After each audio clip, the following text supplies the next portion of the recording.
Welcome home, brave heroes. I'm Ash. This is AshQuest, and I'm here to report on something that we've had a little bit of knowledge about just due to the residual effects, the speculation.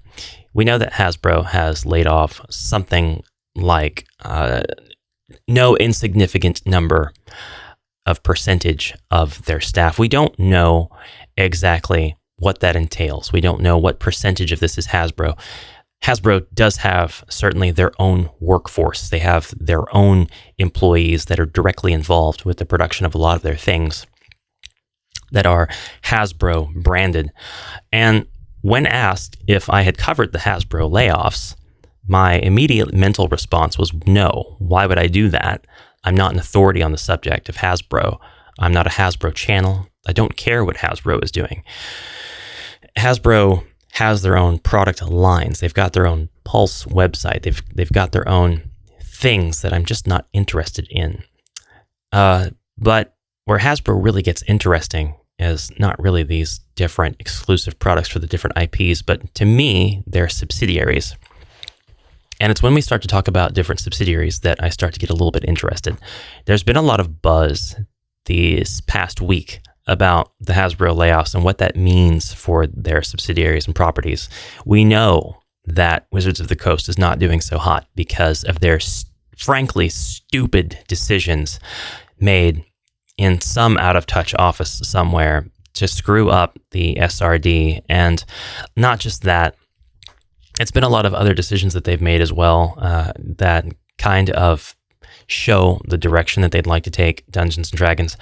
And although they've come back to apologize for that and try to brush it under the rug, there's going to be a moth flying. That's a ladybug flying around my studio. Nice. It's a great time to sabotage my video, huh? The feeling that I get, that I think everybody has, is that it's going to take a long time for people to forget about that, if ever. Wizards of the Coast will now always be something that people approach very carefully and cautiously, and with a mindset of, I'm watching you. You screwed me over more than once now, and rightfully so. There are a few companies that do that, and it's blameless behavior on the customer, certainly, to feel that way.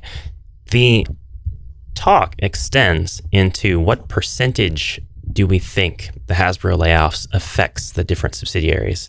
And really the only realm in which I'm comfortable even starting to talk about it is when we talk about Avalon Hill.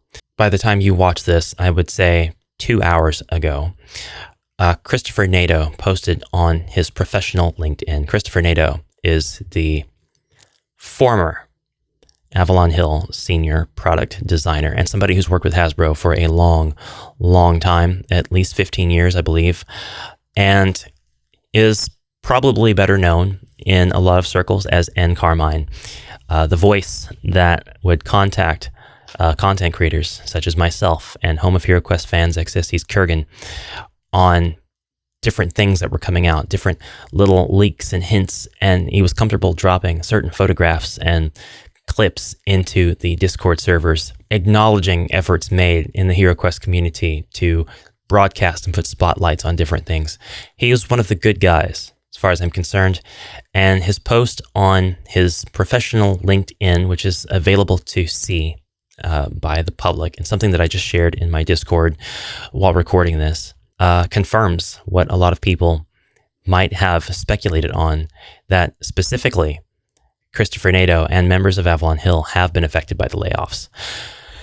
Now, I didn't want to get into speculation on this because I think that the topic of speculating how this is going to destroy Hasbro and all of these different things, it's worthless to get into because businesses make decisions like this every single day. And sometimes they just don't make sense outside of the room in which they are made. Sometimes they don't make sense at all, and the people making the decisions don't realize that because they're just that much out of touch. And it happens. I worked for a company that phased my position out when I was a supervisor, only to allow me to transition to a role that I had desired for years while being a supervisor, which was in IT. And I was allowed to keep my pay. I was allowed to keep pretty much everything except for my hours, and the responsibilities of the new role were obviously going to be different than my old role. And while I didn't stay in that role, I didn't stay with that employer, it was a decision that they made. They took away from the operations bucket and they applied it to a different bucket. And for them, it made sense. And for me, it would have been a good thing if I were able to take advantage of it a little bit more intelligently. But that same company also made some other decisions that made sense to them years later. They were acquired by new owners, and the new owners brought all of the people in one by one into an office. They didn't care what department they were in. They didn't care what experience they had or how long they'd been with the company or whether they were part-time or full-time. They gave each person a paper that said, effective immediately, you're terminated. But if you'd like us to rehire you right now, on the spot, with this new baseline rate of pay, sign here. Now, understandably, every single person who had to go into that room was going to feel screwed over. And the silver lining is that they still had a job. The justification could be that, new owners, they want to know where they stand with labor, and they see themselves in a position to do this hard reset. And there were a lot of people who walked out of that office not accepting another job. But in favor of everybody who went in there, that was also a move that could have been considered and very well could have been exploitative, because the mindset is, where are you going to go? What are you going to do? You have a job here. That company does not have a good reputation where I'm at. But I say all of that just to drive home the point that there's no way we can know what percentage of Hasbro's decisions affect which of their subsidiaries and the company themselves, what direction any of these subsidiaries or the company themselves is going to take. We don't get the details of how much of that workforce was let go because they were temporary to begin with, what percentage was outsourced and Hasbro decided to shut off that avenue of their operations, what percentage of it are the people with whom we interface on a regular basis while we try to get news for our favorite games. And there have been a lot of people reacting to these speculations and kind of coming up with their own. Well, I'm going to read Christopher NATO's post on LinkedIn because it is a really, really insightful and rather wholesome post. And it explains the stuff in a way just through inference better than I can by speculating for hours into a microphone. And so this is N. Carmine's post on LinkedIn. Endless revisions later, here I am, penning down the myriad emotions that have coursed through my veins over the past 48 hours. The news of the layoffs at Hasbro hit me hard, not just as an employee who lost their job, alongside my fellow friends and colleagues, but as someone whose childhood dreams were intricately woven with the fabric of that building in Pawtucket, being born only a few city blocks from its brick facade. From lining up G.I. Joe figures on my mother's car window, while trucks rolled past on Interstate 95, emblazoned with Hasbro logos and filled with toys, to attempting clumsy recreations of packaging art and cartoon characters with my crayons. Hasbro was more than a workplace, it was my destination. The dream guided my path, but these recent events have challenged my belief in hard work, dedication, and passion as guarantees of success. In these gloomy hours, while struggling to come to terms with what has transpired amidst the uncertainty, I found solace in an unexpected place. The real magic within Hasbro, which transcends corporate structures. The outpouring of support from friends and colleagues scattered across the globe has been my beacon of hope. In this digital era, they reached out through texts, calls, and voicemails, reminding me of the battles we fought together and the victories we celebrated, sharing words of encouragement and offering support in helping to ink the next chapter of my career. Some with familiar voices I had not heard in years jumped into action like we had seen each other's faces just yesterday. For these individuals, my real-life superheroes, I dedicate this post. Their compassion, empathy, and genuine concern have been the balm to my wounded spirit. It's during challenging times that we discover the true strength of the connections we've built over the years. So here's a heartfelt plea to all of you. Take a moment to reach out to a former colleague grappling with the aftermath of a sudden job loss. In a season meant for spreading cheer, let's be the light for someone sitting at their dining room table, wrestling with resumes and financial uncertainties. Corporations may not provide solutions for those left behind, but we as a community can. The holidays are upon us, and what better way to embody the spirit of the season than by extending a helping hand to those in need? Let's be the reason someone smiles during a challenging time. Together, let's create magic that transcends corporate walls, a magic rooted in compassion, empathy, and genuine human connection.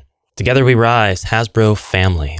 This is somebody who does not want any sort of outpouring of resistance or spite or anything like that towards the company, which had to make this decision that we don't necessarily understand, that we're not entitled to understand as consumers. We have a sort of degree of authority over buying a product, yes, but in fact, full authority, but really, it's not something that they're required to share with us. So that sort of thing, I totally understand. And that's really all I wanted to talk about with this impromptu podcast. I really just wanted to read off the confirmation because there's going to be a lot of speculation. There's going to be a lot of talk about HeroQuest and how its roots, its parent company now, and its ties to things like the layoff are going to hinder its future. Well, those are things we just don't know about at this time. Those are things that are fine to speculate on as long as it's not in a harmful way, as long as it's not in an exploitative way. I would ask anybody who is making content out there, those people who have no idea who I am because they're channels with hundreds of thousands of subscribers, please don't make exploitative clickbait content with silly facial expressions and white outlines and huge text that just sensationalizes the issue. Please try to approach it in a way that is at least somewhat respectful, because it can be very, very difficult for somebody to lose their livelihood, especially after they have ingrained their spirit into it, after they have been convinced that hard work, dedication, and passion will get you somewhere. In a lot of cases, a lot of places, it absolutely will. And there are other places where it's just not the guarantee that some may think it is. And that does make sense to me. For those who are in the communities talking about this stuff, who are not content creators, I would not jump into any sort of panic or anything just yet. I think that our beloved product definitely has a future. I just don't see the signs and clues that it's going to be canceled or fail in any way. I think that, yes, it could definitely be impacted, but we don't know to what extent. Again, we don't know where this bulk of layoff really is and why it is and what the circumstances are and what's the plan going forward.